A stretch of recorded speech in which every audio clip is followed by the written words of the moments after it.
Okay, so this is the series that we're looking at the moment. Jesus, the not the Messiah that you'd expect. And so tonight we're looking at his unexpected break with the religious leaders. You would expect, wouldn't you, that Jesus coming from heaven to bring light into the world, to actually get on with the religious leaders, but he didn't happen to do that. And so it's quite different. So we're looking at the scriptures. There you go. Right. Thanks, Albert. The scriptures from Mark chapter 2. And so they're up there on the screen. Now John's disciples and the Pharisees were fasting. And some people came and asked Jesus, how is it that you, John's disciples, and the disciples of the Pharisees are fasting, but yours are not? Jesus answered, how can the guests of the bridegroom fast while he is with them? They cannot, so long as they have him with them. But the time will come when the bridegroom will be taken from them, and on that day they will fast. Now, fasting was a recognised and a regular thing within the way the Jews practiced their religion back then. And there were certain days they had to fast, and certain kind of cycles in fasting, various things like that. So Jesus here is breaking the rules in the sense that the normal thing was to have days where you fast. And Jesus said, while I'm with you, you don't need to, when I go. So he was kind of introducing a different rule into the equation back then. Now just keep going down the chapter a little bit. One Sabbath, Jesus was going through the grain fields, and as his disciples walked along, they began to pick some heads of grain. Now that was an allowable thing. They weren't stealing it. It was okay if you walked through the regular path and there was grain being grown on either side, provided you could reach it without going off the path, you were allowed to take it. And so his disciples were doing that, but there was a problem. They were doing it on the Sabbath. And so, reading on, the Pharisees said to him, look, why are you doing what is unlawful on the Sabbath? That was because they were, in the eyes of the Jewish law, they were doing work, that is picking a bit of grain off and eating it, that was deemed to be work. And so remember that there was no work to be done on the Sabbath. So reading on, he answered, have you never read of what David did when he and his companions were hungry and in need? In the days of Abiathar, the high priest, he, this David, entered the house of God and ate the consecrated bread, which is lawful only for the priest to eat. And he also gave some to his companion.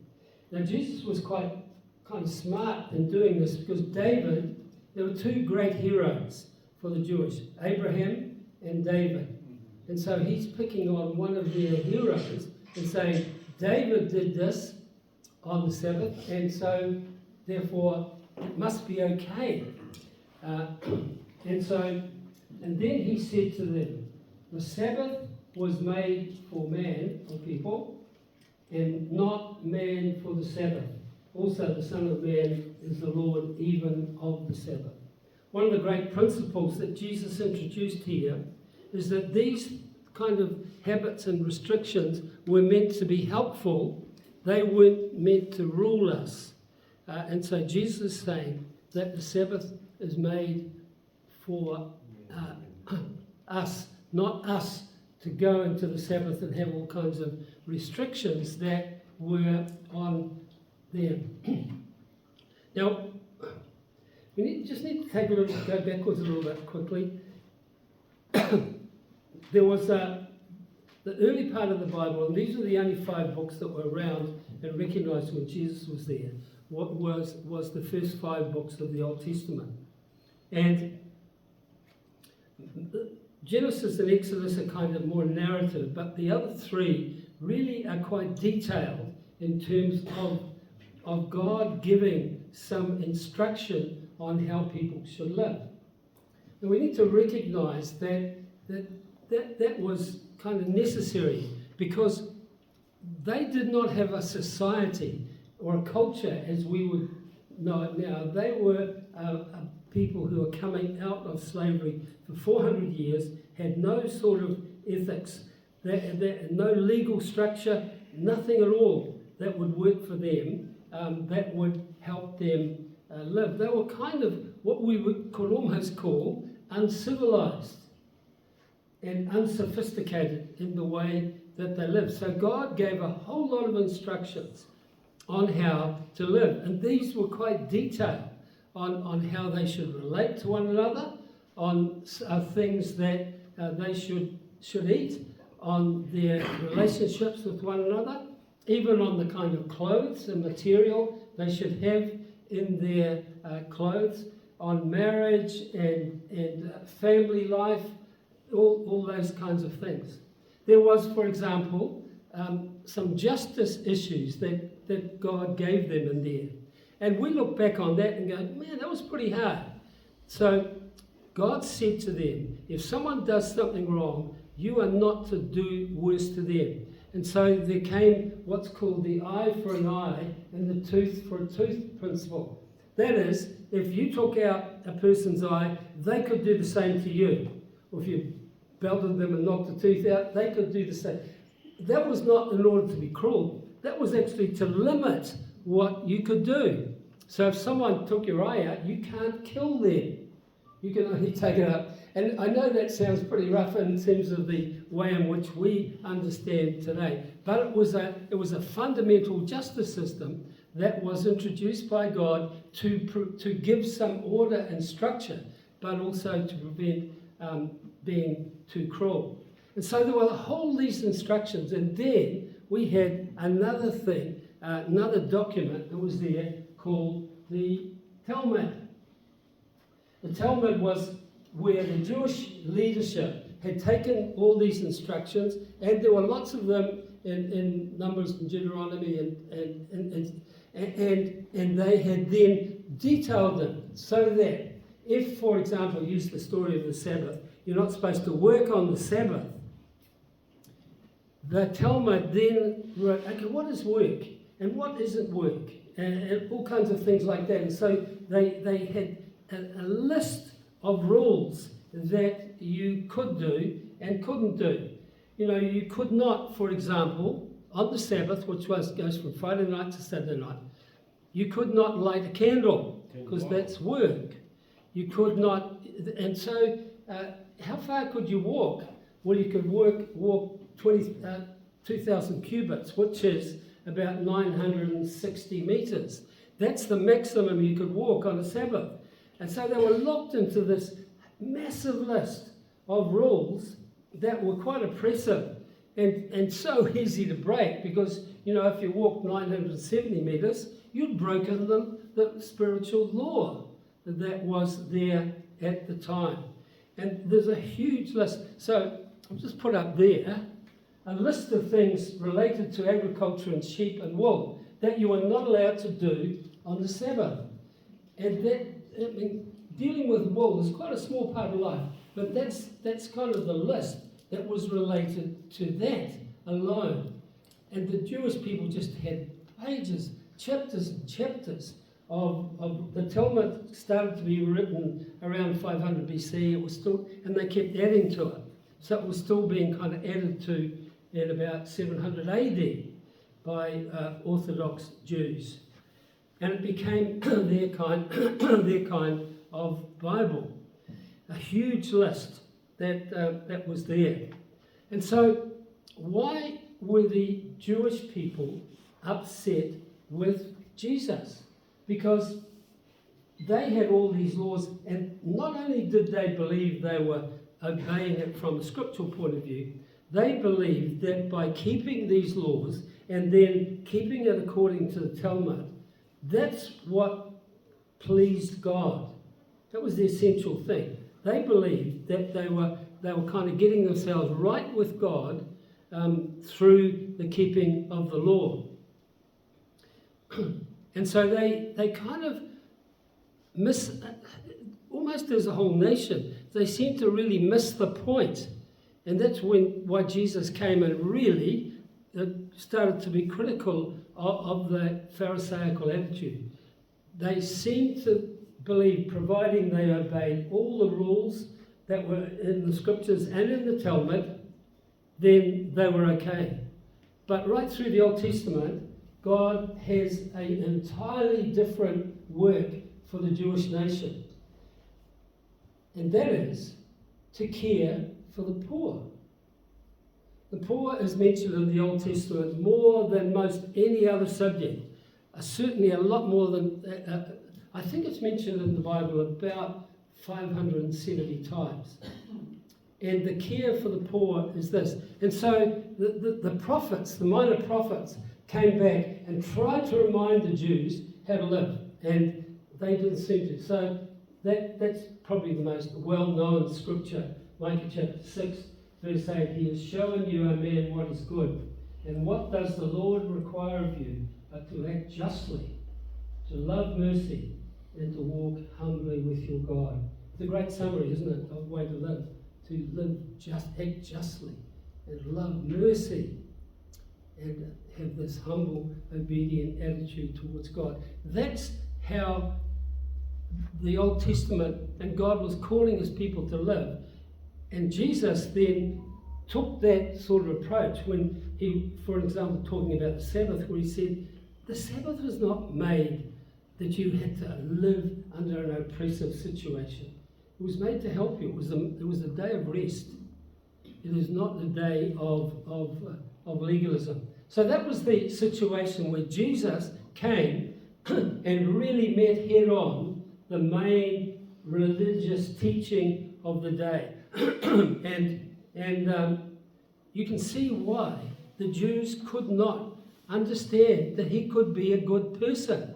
How could the Messiah come from God and not teach the law? Just unthinkable. And yet Jesus was trying to bring a different approach where principles were important rather than practices that were there. So what does this mean for us today? Well,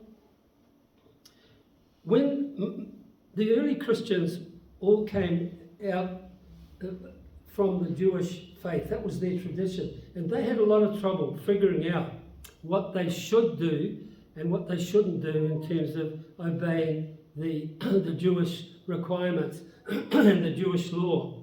And in Acts chapter 10, the Apostle Peter had this dream, this vision, where he was asked to go to the house of Cornelius and to see those people there. But then he had a vision of all these things coming down from heaven, and they included things like pork, and they included all kinds of unholy things. And God was trying to tell Peter that no longer were they under the law. And so Peter went to Cornelius. He wouldn't have gone there otherwise, because Cornelius was not a Jew. He was a Gentile.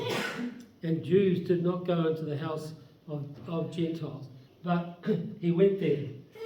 And so Christianity, as it really got established, struggled to know how much of that kind of legal law applied to us and how much didn't. And there was so the book of Galatians in the New Testament is written to try and help people, particularly who are coming from a Jewish tradition, to be released from law and to be able to be set free from to follow Jesus in every way they were. So we can't go through Galatians tonight, but I just wanted to give you a couple of... This is Paul writing to the Christians who were from a Jewish sort of background. I am astonished that you are so quickly deserting the one who called you to live in the grace of Christ and are turning to a different gospel. Now what he's talking about there, if you read on, is that he says you are turning away from faith in Jesus to be saved and going back to the idea that you have to obey certain regulations. And so he goes, "Oh, foolish Galatians," chapter 3, "who has bewitched you? Before your very eyes, Jesus Christ was clearly portrayed as crucified." I would like to learn just one thing from you. Did you receive the Spirit by the works of the law or by believing what you heard? Was it your faith in believing the good news of Jesus, or was it something you earned by obeying regulations? Are you so foolish? After beginning by means of the Spirit, are you now trying to finish by means of the flesh? And verse 5, so I ask again, I ask, does God give you the Spirit and work miracles among you by the works of the law, or by your believing what you heard? And so that's been the deal. So how does it apply for us today? Because we live a long way from that sort of Jewish oppressive practice that was there in the old days. But it seemed to me that all of us human nature seems to require some kind of structure. And so all of us have a tendency to drift into some kind of thing. And you know, we're aware churches around us today have a whole lot of different flavours, but they all tend to start with vigour and vitality and the Holy Spirit, and you follow them 100 years later and they have lost that vitality and have become locked into behavioural practices that you must obey. And that seems to me true for all of us. But on the other hand, we also need to understand that it's just not free reins. There are principles that are given to us in the New Testament that we have to abide by. If I go back to when I was a young guy, the church practices in New Zealand were different to what they are now. They were far more restrictive. For example, the things that you did on Sunday were far more defined. You did not play sport, you didn't fix your car, didn't dig the garden. They were things that were left because Sunday was a day for God. And you went to church and just had a really relaxing day. I remember a friend of mine, his car broke down on Saturday, and he really wanted to fix it on Sunday. So he then pulled out an Old Testament regulation, which said that if your mule falls into a cliff, into a ditch on the Sabbath, you can pull him out. Now, he said, the car is my mule, and it's figuratively, metaphorically in a ditch. So you get into those sort of crazy things that we used to sort of almost joke around to move that. We lived in the Solomon Islands, and the church there had quite a conservative attitude towards Sunday. And so I mean, it's almost like if you enjoyed doing it, then you didn't do it on Sunday. That's kind of, it was almost like that. And so I remember we were out at a Bible college on Sunday, and all the kids wanted to go and swim in the river. And the leader of the Bible college said, make sure they take some soap with them, because it was quite acceptable to go in the river and wash, but he couldn't go in the river and swim. And so if you hung on to a cake of soap, you're all sweet. And of course, that's what happens when you get into restrictive laws. at the edge of the law there is an absurdity related to that. And so what is it, if we take the Sabbath as an illustration, what is the current acceptable thing for a Christian to do? You know, one of the greatest All Blacks in my time was Michael Jones, and one thing Michael Jones would not do, he would not play rugby on Sunday because of his faith. And he just was very fortunate to be such an incredible player that they'd accept him any other day in the week and have someone else. But on the other hand, Ronnie Clark, a very committed Christian who was an All Black at the same time, did not feel that he couldn't play on Sunday. Who's right? And why would people make those decisions that are different, but both feel quite strong about them? and so, you know, I'm not sure in Baptist churches actually where we are in terms of our too much legalism. You kind of need to stand back from something and look at it in order to see what the reality is, because everything we do is right and everything they do isn't. So, but, you know, for example, 7 Days Adventists, they would say you must not eat meat, you must not drink tea or coffee. And so they firmly believe that's what God requires them to do. We don't believe that. And so who's right in terms of that? Because there is no specific scriptural law that says don't drink tea or coffee. They would believe there's something in Genesis that says they should be vegetarian, but there can be all kinds of things that we are there. What Jesus is saying to us is that we are free from the law, but we are also under the influence and obedience to Jesus. And while we don't have to obey the Talmud and all those kind of things, we also have to give up our freedom and do what Jesus wants us to do. That we are not just free to do anything, but it's like in obedience to the grace of God and our love for Him, that we decide to restrict certain behaviours. Behaviours that would, in the New Testament, one of them is that we will not do something that will cause another person to stumble in their walk for Jesus. Even though it's good, we will leave it alone. And that's a principle rather than a law, and principle that we would normally be happy to follow and hopefully always are. So,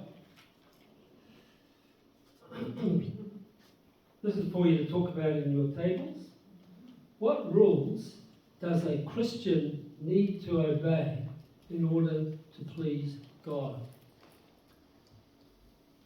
The first thing you have to answer is, are there any? And then, okay, go for it. Let's not talk about it.